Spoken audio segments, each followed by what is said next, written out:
Out of syllabus ಪ್ರಶ್ನೆಗಳು ಕಟ್ಟ, ಉಳಿದ ಕ್ವೆಶ್ಚನ್ ಅಂಕಗಳಾಗಿ ಪರಿಗಣಿಸಲು ತೀರ್ಮಾನ. ಮರು ಮತದಾನಕ್ಕೂ ಬಾರದ ಇಂಡಿಗನತ್ತ ಗ್ರಾಮಸ್ಥರು, ಬಂಧನದ ಭೀತಿಯಿಂದ ಊರಿಗೆ ಊರೇ ಖಾಲಿ.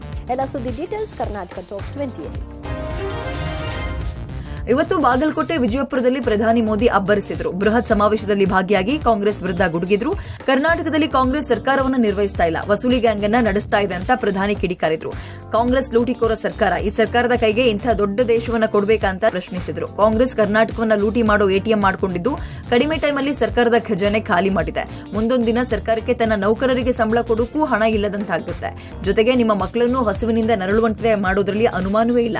ಕಾಂಗ್ರೆಸ್ ಮೊದಲೇ ಪ್ಲಾನ್ ಮಾಡಿ ವಸೂಲಿ ಮಾಡಿ ಸರ್ಕಾರದ ಖಜಾನೆಯಿಂದ ತನ್ನ ತಿಜೋರಿಯನ್ನ ತುಂಬಿಸಿಕೊಳ್ಳೋ ಪ್ರಯತ್ನ ಮಾಡ್ತಾ ಇದೆ. ಇದಕ್ಕೆಲ್ಲ ಮೇ 7ರಂದೇ ಅಂತ್ಯ ಆಗಬೇಕು ಅಂತ ರಾಜ್ಯ ಕಾಂಗ್ರೆಸ್ ಸರ್ಕಾರದ ವಿರುದ್ಧ ಪ್ರಧಾನಿ ವಾಗ್ದಾಳಿ ನಡೆಸಿದ್ರು. कांग्रेस का इतिहास देश को लूटने का रहा है, क्या ऐसी कांग्रेस के हाथ में अब हम इतना बड़ा देश दे सकते हैं क्या? कांग्रेस के हाथ में देश दे सकते हैं क्या? कांग्रेस पार्टी ने यहाँ कर्नाटका को भी अपनी लूट का एटीएम बना दिया है. इतने कम समय में ही इन लोगों ने कर्नाटका का सरकारी खजाना खाली कर दिया. जब कर्नाटका सरकार यहाँ के सरकारी मुलाजिमों को पेमेंट तक नहीं दे पाएगी,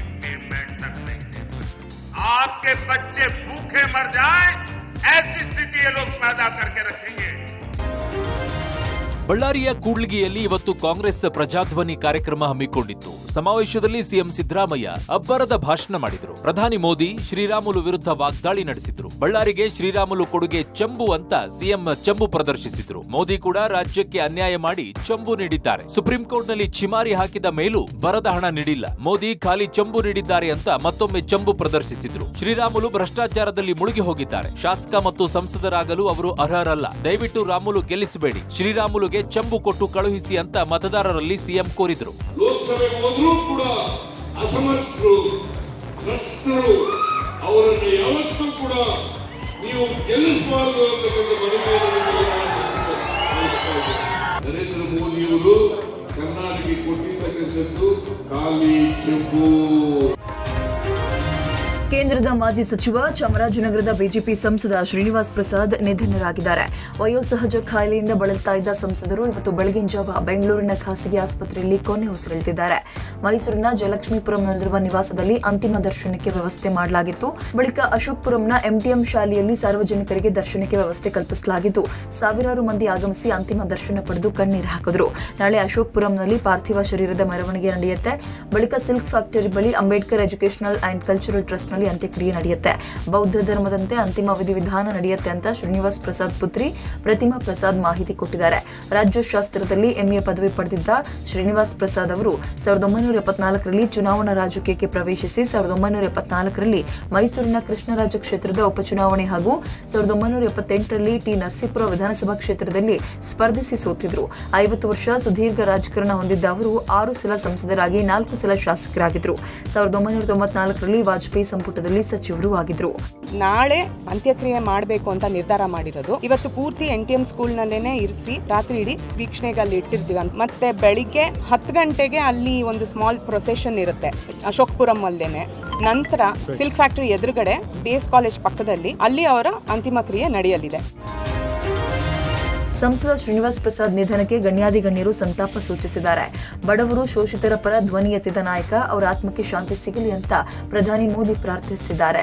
ಶ್ರೀನಿವಾಸ್ ಪ್ರಸಾದ್ ಅಗಲಿಕೆಗೆ ಸಿಎಂ ಸಿದ್ದರಾಮಯ್ಯ, ಮಾಜಿ ಸಿಎಂ ಬಿಎಸ್ವೈ ಕಂಬನಿ ಮಿಡಿದಿದ್ದು, ದಲಿತ ದಮನಿತರ ಪರವಾದ ದಿಟ್ಟದನಿ ಮಾಜಿ ಸಚಿವ ಮತ್ತು ಹಿರಿಯ ಮುತ್ಸದ್ದಿ ನಾಯಕ ಶ್ರೀನಿವಾಸ್ ಪ್ರಸಾದ್ ಅವರ ಸಾವು ನನ್ನನ್ನ ಆಘಾತಕ್ಕೀಡು ಮಾಡಿದೆ. ಇತ್ತೀಚೆಗಷ್ಟೇ ಭೇಟಿಯಾದ ಸಂದರ್ಭದಲ್ಲಿ ನಾವು ಹಳೆ ನೆನಪುಗಳನ್ನ ಮೆಲುಕು ಹಾಕಿದ್ವಿ. ಆಗ ಗೆಲುವಾಗಿದ್ದ ಪ್ರಸಾದ್ ಇಷ್ಟು ಶೀಘ್ರ ನಮ್ಮನ್ನ ಅಗಲಿ ಹೋಗ್ತಾರೆ ಅನ್ನೋ ನಿರೀಕ್ಷೆ ಇರಲಿಲ್ಲ ಅಂದಿದ್ದಾರೆ. संसद में मेरे साथी बीजेपी के वरिष्ठ नेता और सामाजिक न्याय के अग्रणी सिपाही श्रीनिवास प्रसाद जी अब हमारे बीच नहीं रहे. श्रीनिवास प्रसाद जी कर्नाटका के चामराजनगर से सांसद थे.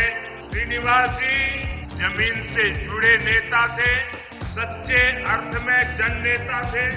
ईश्वर उन्हें सदगति दे, उनके परिवार और समाज साथ मेरी संवेदनाएं हैं। ಕೇಂದ್ರದ ಸಚಿವರಾಗಿದ್ದಂಥ ಸಂಸತ್ ಸದಸ್ಯರಾಗಿದ್ದಂಥ ಮಾನ್ಯ ಶ್ರೀನಿವಾಸ್ ಪ್ರಸಾದ್ ಅವರು ಅಕಾಲಿಕ ಮರಣಕ್ಕೆ ತುತ್ತಾಗಿದ್ದಾರೆ. ಇತ್ತೀಚೆಗೆ ಒಂದು ತಿಂಗಳಿಂದ ಸುಮಾರು 15 ನಿಮಿಷ ಅವ್ರ ಜೊತೆ ಅವ್ರ ಮನೇಲಿ ಕುಳಿತು ಮಾತನಾಡ್ಕೊಂಡು ಬಂದಿದ್ದೆ. ದೈವಾಧೀನರಾಗಿರುವಂಥದ್ದು ಅತ್ಯಂತ ನೋವು ತರುವಂಥ ಸಂಗತಿ. ಅವರ ಆತ್ಮಕ್ಕೆ ಶಾಂತಿ ಕೋರ್ತೇನೆ. ಇನ್ನು ರಾಜಕೀಯ ಮುಖಂಡರು, ಮಠಾಧೀಶರು ಸೇರಿದಂತೆ ಹಲವರು ಆಗಮಿಸಿ ಸಂಸದ ಶ್ರೀನಿವಾಸ್ ಪ್ರಸಾದ್ ಅವರ ಪಾರ್ಥಿವ ಶರೀರದ ಅಂತಿಮ ದರ್ಶನ ಪಡೆದರು. ವಿಜೇಂದ್ರ, ಮಾಜಿ ಸಚಿವರಾದ ಸರ ಮಹೇಶ್, ಜಿಟಿ ದೇವೇಗೌಡ, ಶಾಸಕ ಶ್ರೀವತ್ಸ, ಸುತ್ತೂರು ಶ್ರೀಗಳು ಸೇರಿದಂತೆ ಹಲವು ಗಣ್ಯರು ಬಂದು ಅಂತಿಮ ನಮನ ಸಲ್ಲಿಸಿ ಕುಟುಂಬಸ್ಥರಿಗೆ ಸಾಂತ್ವನ ಹೇಳಿದರು. ಶ್ರೀನಿವಾಸ್ ಪ್ರಸಾದ್ ರಾಜಕೀಯ ಕ್ಷೇತ್ರದ ಧ್ರುವತಾರೆ. ಸ್ವಂತ ಪ್ರತಿಭೆಯಿಂದ ಬೆಳೆದ ವ್ಯಕ್ತಿ. ದಲಿತರು, ಶೋಷಿತರ ವಿರುದ್ಧ ಧ್ವನಿ ಎತ್ತುತ್ತಾ ಇದ್ದ ಅಪರೂಪದ ವ್ಯಕ್ತಿ.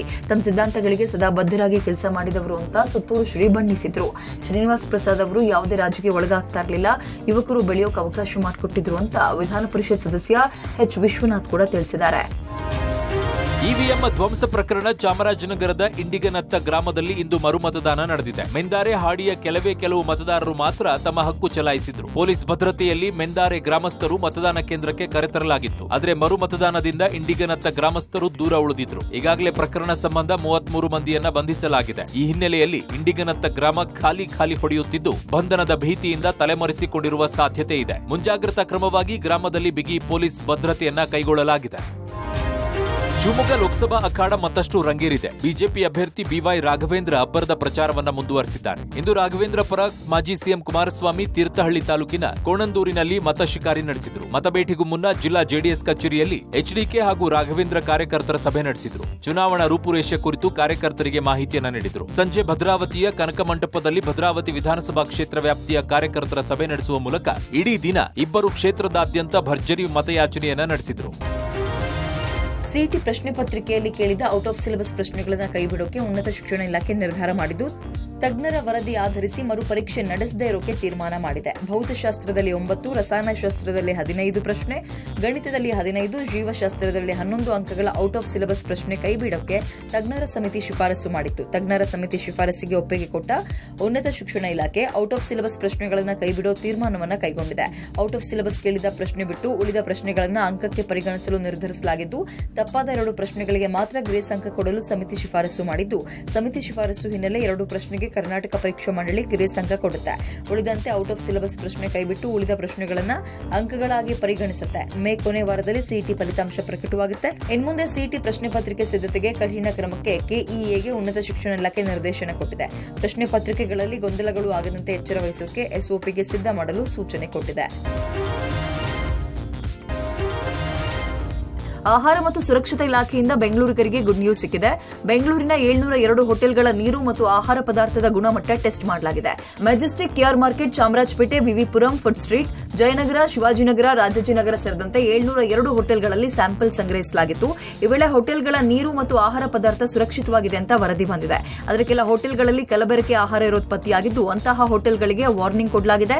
ಕಾಲರಾ ಪ್ರಕರಣ ಸೇರಿದಂತೆ ಇತರ ಸಾಂಕ್ರಾಮಿಕ ಕಾಯಿಲೆಗಳು ಹೆಚ್ಚಾದ ಹಿನ್ನೆಲೆ ಬೆಂಗಳೂರಿನ ವಿವಿಧ ಕಡೆಗಳಲ್ಲಿ ಸ್ಯಾಂಪಲ್ಗಳನ್ನು ಸಂಗ್ರಹಿಸಿ ಪರೀಕ್ಷೆಗೆ ಒಳಪಡಿಸಲಾಗಿದೆ. ಅಷ್ಟೇ ಅಲ್ಲ, ನಗರದ ಇನ್ನೂ ಹಲವು ಏರಿಯಾಗಳ ಹೋಟೆಲ್, ಬೀದಿ ಬದಿ ವ್ಯಾಪಾರ ಮತ್ತು ಹಾಸ್ಟೆಲ್ಗಳ ತಪಾಸಣೆ ಮಾಡಿ ಟೆಸ್ಟ್ಗೆ ಒಳಪಡಿಸೋಕೆ ಆಹಾರ ಮತ್ತು ಸುರಕ್ಷತಾ ಇಲಾಖೆ ಮುಂದಾಗಿದೆ. ರಾಜಧಾನಿ ಬೆಂಗಳೂರಿನಲ್ಲಿ ಪುಂಡರ ಅಟ್ಟಹಾಸ ಮಿತಿ ಮೀರಿದ್ದು ಪೊಲೀಸರ ಭಯವೂ ಇಲ್ಲದಂತಾಗಿದೆ. ಬಾಣಸ್ವಾಡಿ ಪೊಲೀಸ್ ಠಾಣಾ ವ್ಯಾಪ್ತಿಯ ಕಮ್ಮನಹಳ್ಳಿಯಲ್ಲಿ ಚಾಕು ಹಿಡಿದು ಅಂಗಡಿಗೆ ಪುಂಡರು ಎಂಟ್ರಿ ಕೊಟ್ಟು ಬೆದರಿಕೆ ಹಾಕಿದ್ದಾರೆ. ಚಾಕು ಹಿಡಿದು ಹಣ ವಸೂಲಿ ಮಾಡೋಕೆ 3 ಕಿಡಿಗೇಡಿಗಳು ಪ್ರಯತ್ನ ಪಟ್ಟಿದ್ದು, ಹಣ ಕೊಡದೇ ಇದ್ದಾಗ ವಾಗ್ವಾದ ನಡೆಸಿ ಚಾಕು ತೋರಿಸಿ ಅಂಗಡಿಯಲ್ಲಿದ್ದ ಸಿಬ್ಬಂದಿಯಿಂದ ಹಣ ಸುಲಿಗೆಗೆ ಪ್ರಯತ್ನ ಪಟ್ಟಿದ್ದಾರೆ.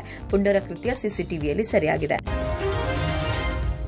ಸಿಲಿಕಾನ್ ಸಿಟಿ ಬೆಂಗಳೂರಿನ ರಸ್ತೆಗಳಲ್ಲಿ ಅನಧಿಕೃತ ಕೇಬಲ್ನ ಹಾವಳಿ ಹೆಚ್ಚಾಗಿದೆ. ಎಚ್ಬಿಆರ್ ಲೇಔಟ್ನಲ್ಲಿ ಕೇಬಲ್ಗೆ ಸಿಲುಕಿ ಹಸು ಒದ್ದಾಡಿದ್ದು, ನೆಲಕ್ಕೆ ಬಿದ್ದಿದ್ದ ಕೇಬಲ್ಗಳು ಹಸು ಕಾಲಿಗೆ ಸಿಗಾಕೊಂಡು ಆಚೆ ಬಾರದೆ ನೆರಳಾಡಿದೆ.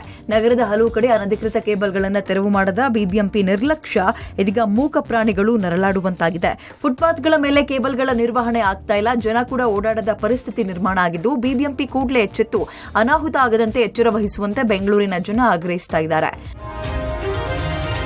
ರಾಜ್ಯದಲ್ಲಿ ಇತ್ತೀಚೆಗೆ ಅಗ್ನಿ ಅವಘಡ ಪ್ರಕರಣಗಳ ಸಂಖ್ಯೆ ಹೆಚ್ಚು ಆಗ್ತಾ ಇದೆ. ರಾಯಚೂರು ಜಿಲ್ಲೆ ಮಸ್ಕಿ ತಾಲೂಕಿನ ಮರಕಮದಿನ್ನಿ ಗ್ರಾಮದಲ್ಲಿ ಅಗ್ನಿ ಅವಘಡಕ್ಕೆ ರೈತರ ಮೇವಿನ ಬಣವೆ ಸುಟ್ಟು ಕರಕಲಾಗಿದೆ.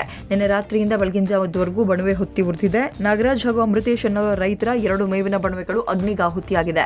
ಬರಗಾಲದ ಹಿನ್ನೆಲೆ ಜಾನುವಾರುಗಳಿಗಾಗಿ ಸುಮಾರು 100 ಮೀಟರ್ ಉದ್ದದ ದೊಡ್ಡ ಮೇವಿನ ಬಣವೆ ರಾಶಿ ಹಾಕಲಾಗಿತ್ತು. ಯಾರೋ ಕಿಡಿಗೇಡಿಗಳು ಬೆಂಕಿ ಹಚ್ಚಿರುವ ಅನುಮಾನ ವ್ಯಕ್ತವಾಗಿದ್ದು, ರೈತ ನಾಗರಾಜ್ ಮತ್ತು ಅಮೃತೇಶ್ ಕಣ್ಣೀರು ಹಾಕಿದ್ದಾರೆ. ಕವಿತಾಳ ಪೊಲೀಸ್ ಠಾಣಾ ವ್ಯಾಪ್ತಿಯಲ್ಲಿ ಪ್ರಕರಣ ನಡೆದಿದೆ.